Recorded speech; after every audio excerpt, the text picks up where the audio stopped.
Strindberg é um caso curioso, né? Ele enlouquece na crise Inferno, mas ele volta. Diferente de outros gênios e artistas, filósofos que enlouquecem em vão, né? Ele volta e fala sobre aquilo que ele viveu, né? O que muita gente também considera uma loucura relativa, né? Porque, enfim, o que é loucura, né? E graças a toda essa crise, como eu já falei, ele consegue transformar a dramaturgia, né? Ele cria, segundo os teóricos franceses, o teatro moderno, porque ele acaba com os conceitos de tempo e espaço.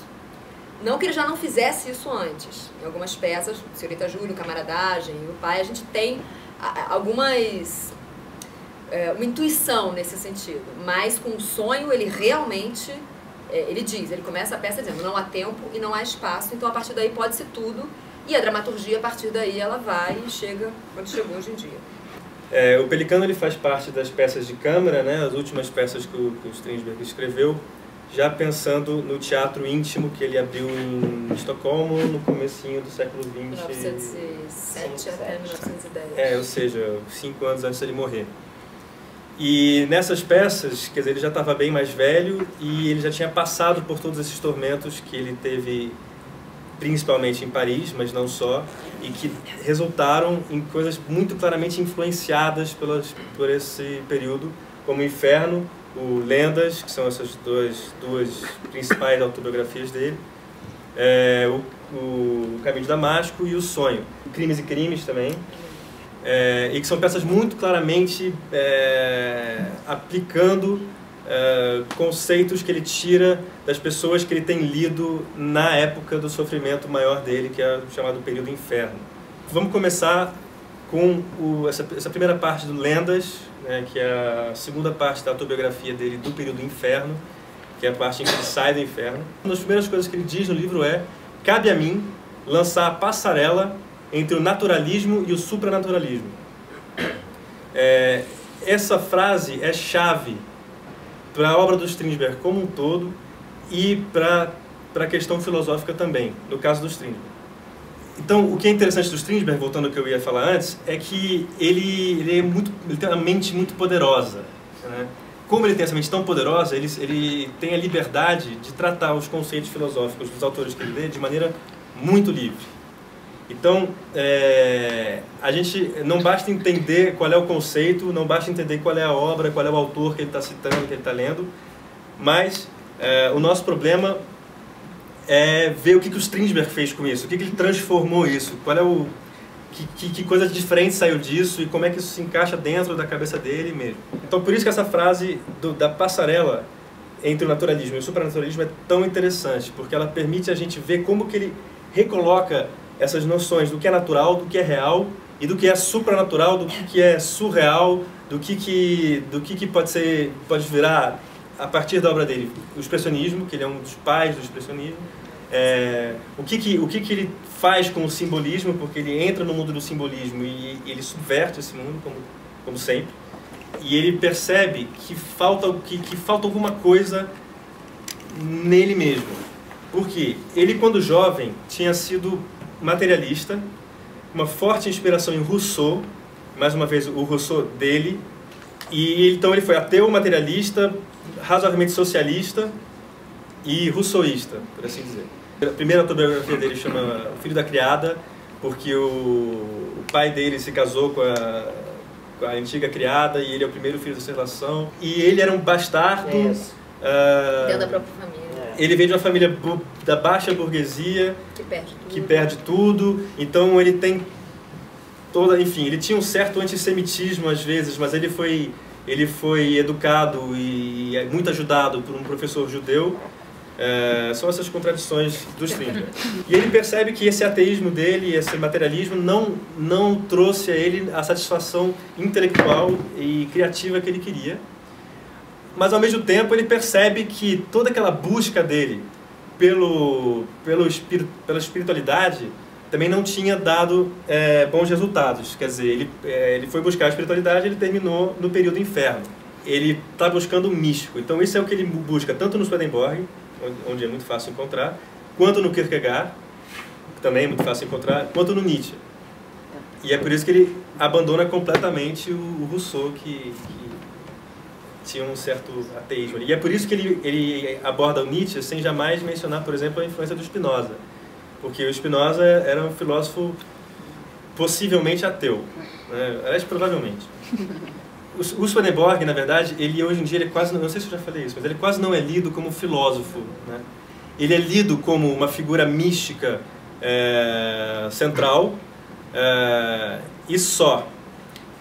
Mas na época dele, ele era bastante respeitado porque ele trabalhava com mineralogia, com astronomia, que naquela época não tinha mais diferença para astrologia, e diversas outras ciências empíricas, e ele teve bons resultados com isso. Aliás, o Strindberg também, curiosamente. O Strindberg também se meteu com química e teve bons resultados. No Inferno ele narra um momento em que ele descobre a presença de carbono no enxofre. Ele quer fazer ouro, né? Então... ele quer fazer ouro, mas antes disso ele vai descobrindo coisas que são efetivamente científicas. Uma pessoa vem oferecer dinheiro para ele pela descoberta dele, e ele recusa. E ele se dá conta de que ele não quer química, ele quer alquimia, ele quer, aliás, hiperquímica, como ele diz, né? Ele quer realmente abordar a questão química pelo lado místico. Para o Swedenborg, o mundo natural, como ele chama, corresponde perfeitamente ao mundo espiritual. Tudo que há no mundo, enfim, no mundo visível, no mundo natural, é o símbolo de alguma coisa do mundo espiritual. Essas coisas se correspondem, é por isso que é a teoria das correspondências. Então, nessa busca espiritual dele, ele quer símbolos, ele quer representações. Não é simplesmente que ele encara o mundo como símbolos, ele entra no mundo atrás dos símbolos, ele precisa dos símbolos, né? Isso se reflete nos textos imediatamente posteriores. Tem uma série de pequenos objetos que representam. E inclusive, eu queria que vocês guardassem na cabeça a ideia dos objetos que representam, porque faz parte da nossa busca aqui por influências filosóficas, enfim, ou místicas no Pelicano, né? A primeira parte do que a gente poderia falar de o que é o supernaturalismo para o Strindberg é justamente e por que é uma passarela, e por que o homem é uma síntese, né, entre o natural e o supranatural, entre o aqui e o lá, entre o visível e o invisível. Quer dizer, é justamente esse fato de que existe uma correspondência imediata e constante entre o espiritual e o natural, entre o mental e o físico, mas que na verdade também é uma questão espiritual. Isso vem de Swedenborg. Então a gente já vê aí um pequeno esboço do supranaturalismo para o Strindberg. Bom, então chega de Swedenborg. Vamos agora partir para o Kierkegaard. O Kierkegaard vai influenciar muito o Strindberg, porque o Kierkegaard era um cara que entrou num processo de busca de espiritualidade muito forte. Dizem que ele tinha problemas anatômicos sérios que impediram ele de ser feliz na vida, e por isso ele se tornou uma pessoa muito retraída, muito ressentida.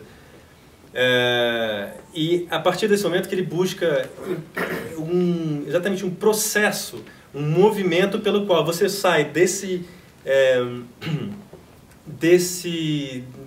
vida imediata, onde você vive, que é a vida estética, e você chega numa certa beatitude, em que você se torna uma pessoa mais plena, né? A vida estética para o Kierkegaard é a vida que se interessa tão somente pelas sensações, pelo imediato, pelo prazer e a dor, pelo desespero, o medo e a satisfação, e essas sensações puras, vamos dizer assim. Não são puras, mas esse mundo meramente pragmático. O processo que ele começa é parte desse mundo, que ele chama de o homem estético. O homem estético, então, ele rapidamente se encontra perante a sua própria insuficiência pro Kierkegaard. Ele percebe que ele vive além dessa sensação imediata, e isso causa angústia e desespero nele. Existe uma segunda etapa para o Kierkegaard, que é a chamada etapa do homem ético.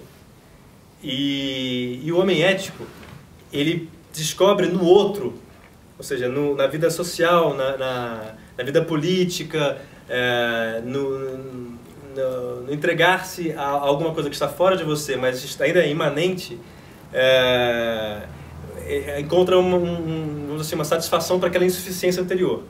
Então, ele abre mão do seu direito de ser estético, dos seus prazeres, das suas sensações, da sua vontade de continuar vivo e por aí vai, em nome do coletivo.